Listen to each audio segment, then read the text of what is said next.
Hello everyone, आप सभी का स्वागत है जी हमारी एक और नई वीडियो में। तो मेरे भाई आज के वीडियो में मैं आपको एक इम्पोर्टेंट सवाल कराने वाला हूं जो एग्ज़ाम के लिए बहुत ही ज़्यादा इम्पोर्टेंट है। तो चलिए आज की वीडियो बिना किसी देरी के स्टार्ट करते हैं, लेकिन उससे पहले आपसे एक छोटी सी रिक्वेस्ट है।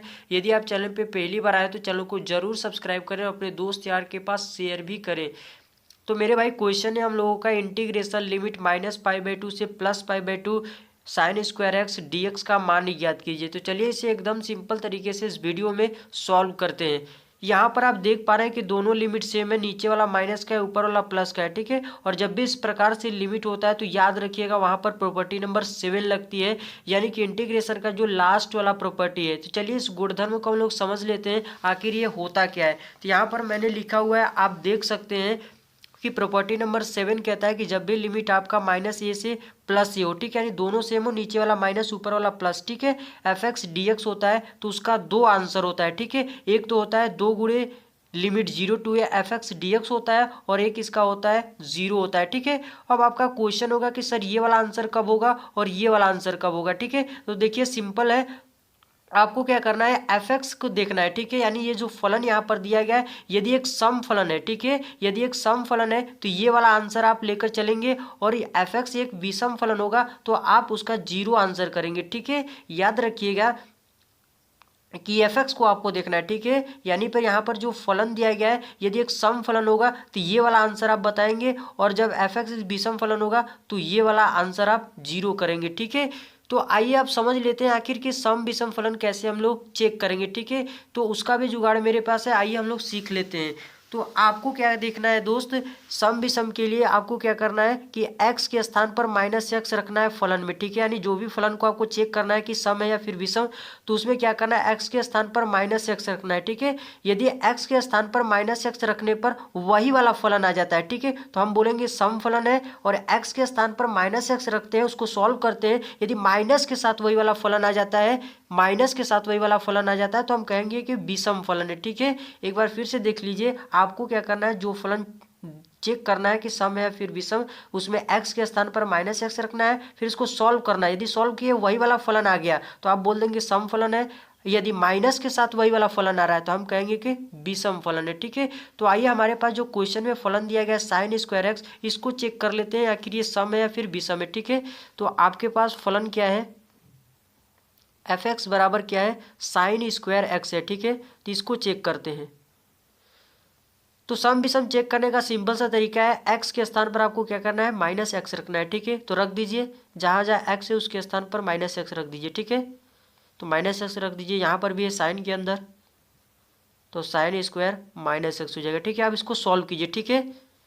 सॉल्व करेंगे तो साइन -x का फॉर्मूला होता है कि माइनस को बाहर कर देता है, ठीक है। यानी साइन -x का फॉर्मूला होता है माइनस का साइन x होता है, ठीक है। तो माइनस का साइन x लिख दीजिए, फिर स्क्वायर लगाया तो स्क्वायर हम लोग भी लगा देते हैं। तो माइनस के स्क्वायर करोगे दोस्त तो आपका प्लस का हो जाएगा और साइन के स्क्वायर करोगे तो साइन स्क्वायर एक्स हो जाएगा, ठीक है। हम देख रहे हैं कि एक्स के स्थान पर -x रखे तो वही वाला फलन आपका आ गया, ठीक है। तो जब वही वाला फलन आता है तो हम क्या कहते हैं कि सम फलन है, ठीक है। यानी एक्स के स्थान पर -x रखे तो वही वाला फलन आ गया तो हम कहेंगे सम फलन है, ठीक है। तो ये आपका क्या है, सम फलन है। तो सम फलन होता है तो उसका आंसर हम लोग क्या लिखना है, उसका आंसर क्या करना है, 2 गुणे 0 टू a f(x) dx, ठीक है। मैंने बताया ना कि देखिए f(x) एक सम फलन होगा, तो यहाँ पर जो फलन है f(x) है ये क्या है, सम फलन है, तो ये वाला आंसर करेंगे, यानी 2 गुणे integration limit 0 to a f(x) dx लेकर चलेंगे, ठीक है। तो आइए इस प्रॉपर्टी को इस क्वेश्चन में अप्लाई करते हैं, ठीक है। तो सबसे पहले क्या करते हैं, इस इंटीग्रेशन को हम लोग i के बराबर लिख लेते हैं, ठीक है। तो i बराबर हो जाएगा आपका इंटीग्रेशन लिमिट -π/2 से +π/2 है और फलन क्या है, साइन स्क्वायर एक्स dx, ठीक है मेरे भाई। अब क्या करेंगे, इसमें हम लोग प्रगुण 7 लगाएंगे, ठीक है। तो यहाँ पर लिख लीजिए प्रगुण 7 से, ठीक है, प्रॉपर्टी नंबर 7 से, प्रगुण 7 से, प्रगुण 7 से इसका आंसर हम लोग कितना करेंगे दोस्त, i बराबर लिखेंगे 2 गुणे, ठीक है, क्योंकि साइन स्क्वायर एक्स क्या है, एक सम फलन है, ठीक है। और सम फलन होता है तो उसका आंसर क्या है, लेकर हम लोग चलते हैं 2 गुणे इंटीग्रेशन लिमिट 0 टू a क्या है π/2, ठीक है। फिर फलन लिखेंगे साइन स्क्वायर एक्स dx, ठीक है। और यहाँ पर आप साइड में बता दीजिए कि ये साइन स्क्वायर एक्स क्या है, एक सम फलन है, ठीक है। साइन स्क्वायर एक्स एक सम फलन है, ठीक है, सम फलन है, तभी तो इसका आंसर हम लोग ये वाला किए हैं, ठीक है। इतना करने के बाद एक स्टेप इसको और लिख लीजिए, ठीक है। आई बराबर लिख लीजिए 2 गुणे integration limit 0 to π/2 sine square X D X, ठीक है। अब इसको समीकरण नंबर 1 मान लेते हैं।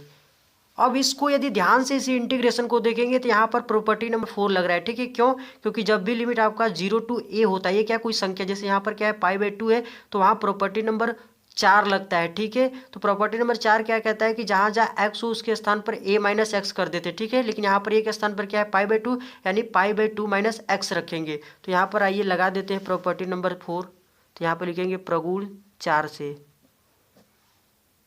प्रगुण 4 क्या कहता है कि जहाँ जहाँ x है उसके स्थान पर आप क्या करो a माइनस एक्स कर दो, ठीक है। तो a क्या है π/2 यहाँ पर क्वेश्चन में, ठीक है। तो π/2 माइनस एक्स हो जाएगा। x के स्थान पर π/2 माइनस एक्स रखने पर चाहे प्रतिस्थापित करने पर, ठीक है, प्रतिस्थापित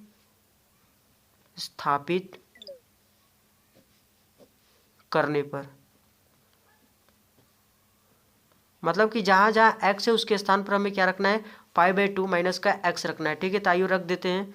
तो i बराबर क्या हो जाएगा 2 गुणे इंटीग्रेशन लिमिट 0 टू π/2, यानी लिमिट तो वही रहेगा, बस x के स्थान पर आपको क्या करना है π/2 माइनस का x का रखना है, ठीक है। तो साइन स्क्वायर x यहाँ पर है तो x के स्थान पर π/2 माइनस का x रख देंगे, ठीक है, और इनटू में dx कर दीजिए। इसको सॉल्व कीजिए। याद रखिएगा जब भी एंगल आपको 90 में तोड़ते हैं यानी 90 में ब्रेक करते हैं तो ये त्रिकोणमितीय अनुपात होता है जो चेंज हो जाता है, यानी कि साइन है तो कॉस में हो जाएगा, ठीक है। तो इसको हम लोग लिख लेंगे कॉस स्क्वायर एक्स dx हो जाएगा, ठीक है। याद रखिएगा जब भी एंगल को हम लोग 90 में ब्रेक करते हैं यानी 90 में तोड़ते हैं तो ये त्रिकोणमितीय अनुपात चेंज हो जाता है, यानी बदल जाता है। साइन है तो कॉस हो जाएगा, कॉस है तो साइन हो जाएगा, ठीक है। और इंटीग्रेशन लिमिट 0 टू π/2 और इधर 2 तो बाहर रह गए, ठीक है। आई बराबर इतना हो गया। अब इसको क्या करते हैं समीकरण नंबर 2 मान लेते हैं। इतना करने के बाद अब हम लोग क्या करते हैं कि समीकरण 1 और समीकरण 2 को जोड़ लेते हैं, ठीक है। तो यहाँ पर लिखेंगे समीकरण 1 व 2 को जोड़ने पर, ठीक है, जोड़ लेते हैं।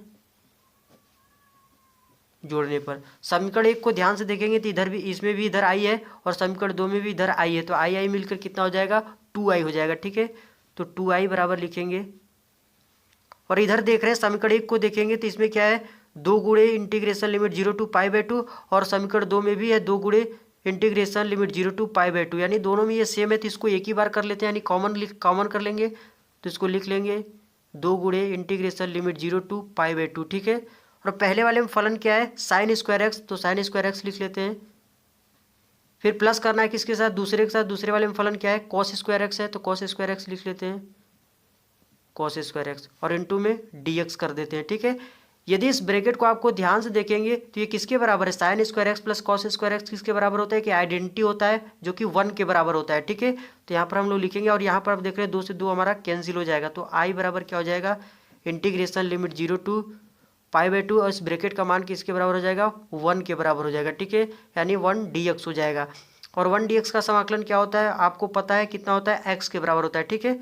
अब लिमिट रख देंगे, लिमिट कहाँ से कहाँ तक है 0 टू π/2 है, ठीक है। लिमिट कैसे सॉल्व करते हैं सबसे पहले अपर लिमिट माइनस का लोअर लिमिट करते हैं, ठीक है। तो x के स्थान पर π/2 रखिए, π/2 माइनस का लोअर लिमिट कितना है 0, तो 0 रखेंगे x के स्थान पर 0 हो जाएगा। और i बराबर आपका इतना आ गया, ठीक है। इसको सॉल्व करोगे तो कितना हो जाएगा π/2 में से 0 घटाओगे π/2 ही इसका आंसर हो जाएगा, ठीक है। यानी i बराबर आपका कितना आ गया इतना आ गया, तो यही इसका क्या हो जाएगा फाइनल आंसर हो जाएगा। उम्मीद करते हैं मेरे भाई ये क्वेश्चन आपको समझ में आ गया, तो वीडियो को लाइक कर दीजिएगा और अभी तक चैनल को सब्सक्राइब नहीं किया तो सब्सक्राइब करके जाइएगा, ठीक है मेरे भाई।